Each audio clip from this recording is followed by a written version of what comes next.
Hey guys, welcome back to the channel. Here with another pickup video from a recent show that I attended. I took one of my daughters and we drove up to Rock Hill, South Carolina over the weekend and attended the Rock Hill Comicon, a small show, just at a I believe it was a Hilton Garden Inn. So, you know, kind of your old school hotel meeting room type show. But nonetheless, it was a good show, and I was very happy to see a dealer that I don't recall being at this show before that had plenty of 50-cent boxes. There were probably, I don't know, 10 to 12 long boxes, and they were priced 2 for $1, and that's right up my alley. So my daughter and I hit that table first, and the bulk of what I brought home came from that table. So just going to go through I've already got them separated kind of by company. So we'll start with Marvel, since that's usually my bread and butter. And actually, one of the earliest books I picked out, I think this one actually came from a different table. It's marked $3, but I think of this one I paid $1. There were a couple of, there was a small dealer that I like to hit up. Their dollar books are usually marked higher, so I'm guessing they, they take them out of their other stock and move them over when they want to move them onto the dollar stock. So there, a few of these were $1 books, but the majority of them were 50 cents. But we got Avengers Infinity #3. It's a 4 or 5 issue miniseries, if I'm not mistaken. Not something that I have found in a while. So that got me one issue closer to completing that. We have the Sam Wilson Captain America series, #19. That only puts me a few issues away of completing that. And my daughter instantly recognized that as the Falcon, which I thought was kind of cool. Next up, we have Ghost Rider #9. And Incredible Hulk is not a title I typically buy, but 253, it's an older, at least for me. Yeah, I don't think I have anything in that number range, but sometimes when you come across a dollar book that's just too good to pass up, you just go ahead and grab it. So that was the case with Hulk 253. It was a $1 book, but it's in rather good condition. I'm not a grader or anything like that, but considering its age, it's not too bad. And then I found 372, The Return of the Green Hulk. Well, it's a minor key. It's not bad. I did notice that the very corner up there is bent down. A couple spine ticks, but hey, this was out of the 50-cent box. So again, it's one of those I just don't pass up. I've seen this volume of Iron Fist several times in the past. I did not realize it was just 2 issues. September and October 1996 are the cover dates, and the same guy had both of them.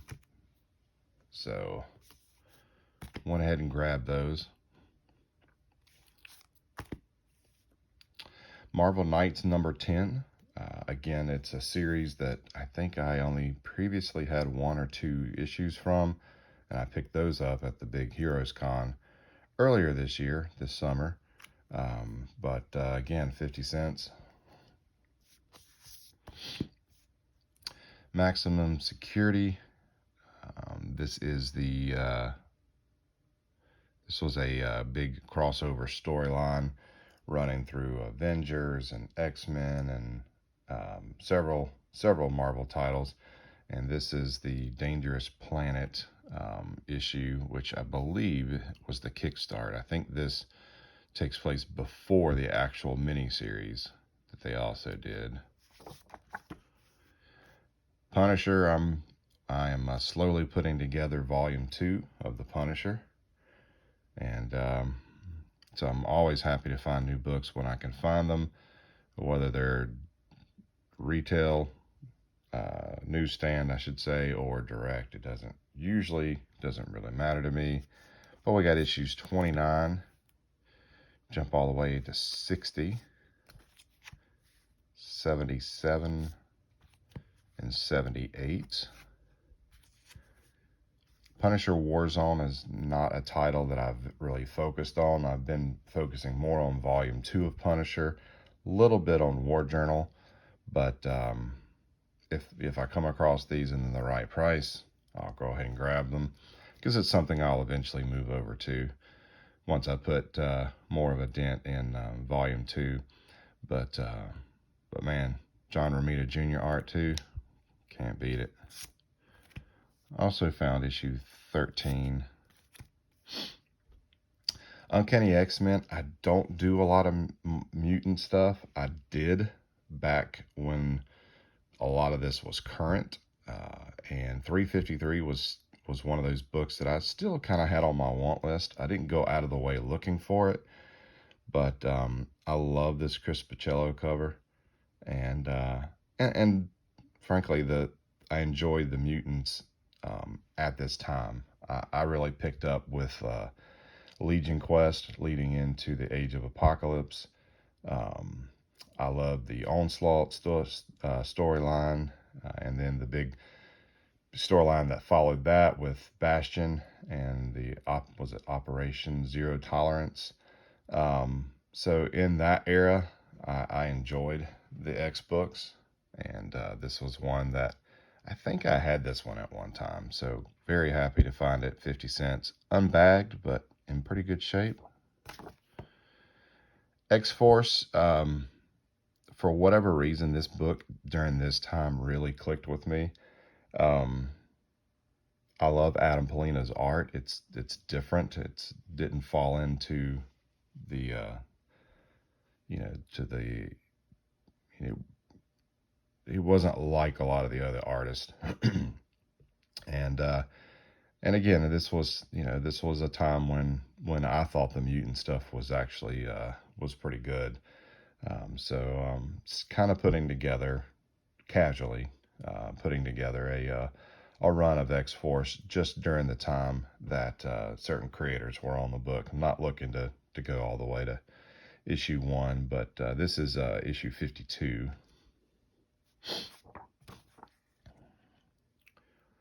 And then we've got 73, 76, and 77. So that wraps up the Marvel stuff that I grabbed. I did grab one Marvel UK title. Actually, I think it was the last book I grabbed. It's Plasma #1. I've got a few Marvel UK stuff. I don't know too much about this title, but it was still polybagged, and it includes the 4 trading cards that they were doing for several of these books, and that was my main reason for grabbing it, being a trading card guy as well. So I don't know much about the title. I haven't looked it up, but it was there, and I think at the last table I needed like one more book to kind of round me off, so I grabbed that. All right, so another library that I'm building is the Ultraverse from Malibu Comics, which eventually got absorbed into the Marvel Universe, and then Marvel just sat on the characters and will do nothing with them for who knows why. But yeah, I'm looking to complete the entire library of Malibu, and so I grab these when I can. And obviously this one was rebagged at some point, but we have Freaks #9. We have Hard Case 13, which I'm just about done with that series. I think I'm like 2 issues away. Prototype, pretty much their version of Iron Man. We have issue 0, which I was surprised that I didn't have that. And issue 5, early on in his run. And then we have The Strangers number 10. And then we have Ultraverse Premiere 0. Again, thought I had this one, but if you have a keen eye, you'll notice this is a Jim Lee cover, which is pretty cool. Actually, I think it's a no wraparound. And the last stack I have is, most of it is Image. And yeah, I'm late on the Image bandwagon, so to speak.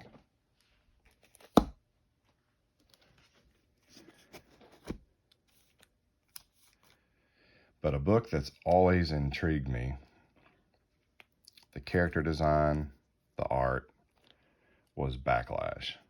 And so I'm kind of keeping my eyes open for these when I can find them. I don't want to pay a lot for the Image stuff, but thankfully I don't have to because it's so plentiful in most places.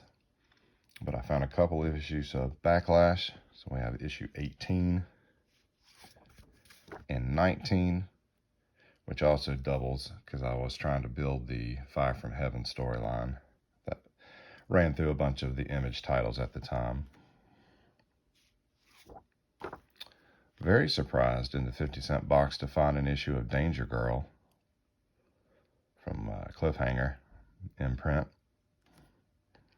And it's J. Scott Campbell. I mean, what more do you say? You just buy it. Deviate number 2. This was a Humberto Ramos, I believe, creator-owned or creator title, and I had a fairly large run of it back in the day. But Humberto Ramos is one of my favorite artists, and I only had issue 1, and I think that was a J. Scott Campbell variant. So 50 cents. Why not? Why not go ahead and put the run together?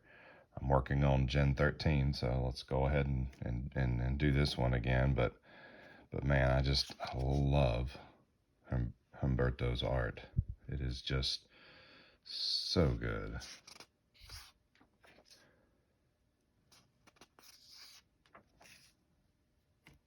So, all right.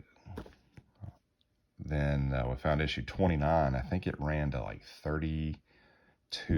So this is towards the end. Al Rio took over the pencils for the majority of the book after Ramos left. And good old Rob Liefeld.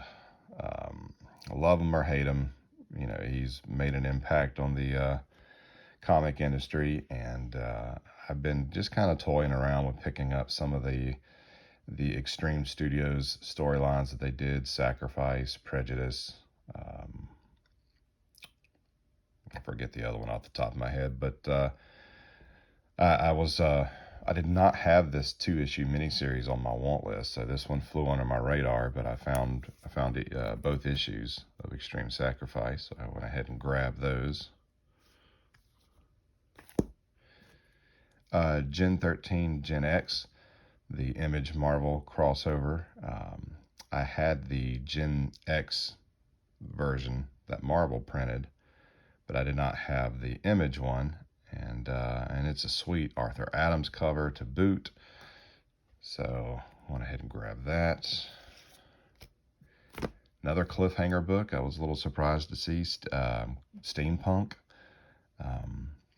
It's got some discoloration up here in the spine in the corner. I actually didn't notice that when I grabbed it, but again, it was 50 cents. I think I had some of these before, but again, Chris Pacello, just a really cool story. The 10th Configuration, Tony Daniel.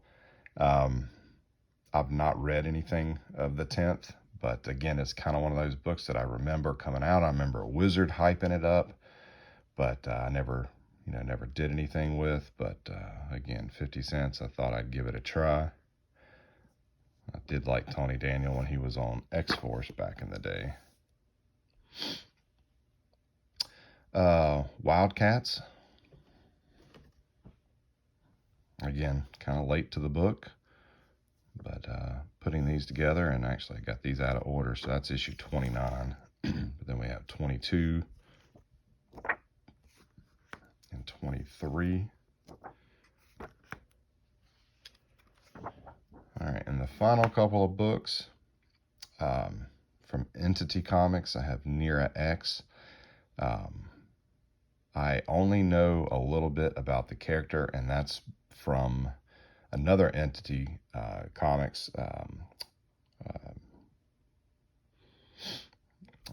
Zen. Darn it, it's drawing a blank now. I had an old Game Boy game back in the day, and I did not realize that Zen was a comic property. But a couple months back at a bookstore, as I was traveling, I found some comics, some from Entity, and I knew that that's where I saw that Nira crossed over. So I got a chrome cover for number 1. I believe this was called the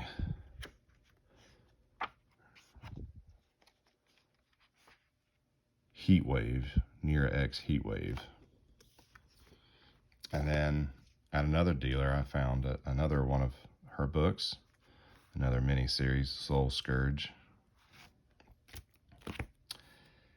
And Turok. Love the N64 game back in the day. So if I find these for uber cheap, I'll grab these. So we got issue 4, issue 5, 10. We have 11, which I didn't realize comes with a card, and it's still in there. Issue 12 and 14. So it gives me a nice small run of Turok. And that's about it. There was a toy room at this show as well. Stopped by to see a friend that had set up, but did not purchase anything from that side.